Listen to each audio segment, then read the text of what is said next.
ചില റൂഹുകളെ ഖബറിൽ പിടിച്ചു വെക്കപ്പെടാറുണ്ട്. റഅയ്തു സാഹിബകും മഹ്ബൂസൻ അലാ ബാബിൽ ജന്ന.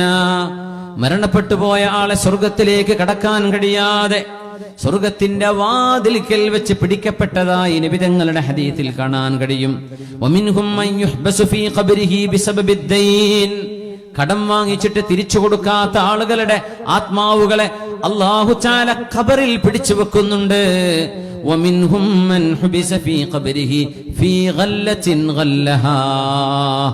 നമ്മൾ മോഷ്ടിച്ചെടുക്കുന്ന സാധനം, മനുഷ്യന്മാരെ മോഷ്ടിക്കുന്നത്, ബാങ്കുകളെ പറ്റിക്കുന്നത്, മനുഷ്യരെ പറ്റിക്കുന്നത്, സ്ഥാപനങ്ങളെ പറ്റിക്കുന്നത്, ജോലി ചെയ്ത സ്ഥലങ്ങളിൽ മുതലാളിമാരെ പറ്റിക്കുന്നത്. നമുക്ക് ശമ്പളം തരാത്ത മുതലാളിയാണെങ്കിൽ പോലും അയാളുടെ കാശ് നമ്മുടെ കയ്യിലുണ്ടെങ്കിൽ എന്റെ അർഹമായ ശമ്പളം എടുത്തിട്ട് ഞാൻ ബാക്കി കൊടുക്കാം എന്ന് പോലും പറയാൻ പാടില്ലെന്ന് പറയുന്ന ശറഅാണിത്. നിങ്ങളുടെ ഹക്ക് നിങ്ങൾ അല്ലാഹുവിനോട് ചോദിച്ചോളൂ, ആ മനുഷ്യനോട് ചോദിക്കാം. പക്ഷേ അയാൾ നിങ്ങളുടെ കയ്യിൽ ഏൽപ്പിച്ചതിനെ അതിൽ നിന്ന് നിങ്ങളുടെ അവകാശം എന്ന് പറഞ്ഞ് എടുക്കാൻ പാടില്ലെന്നാണ്.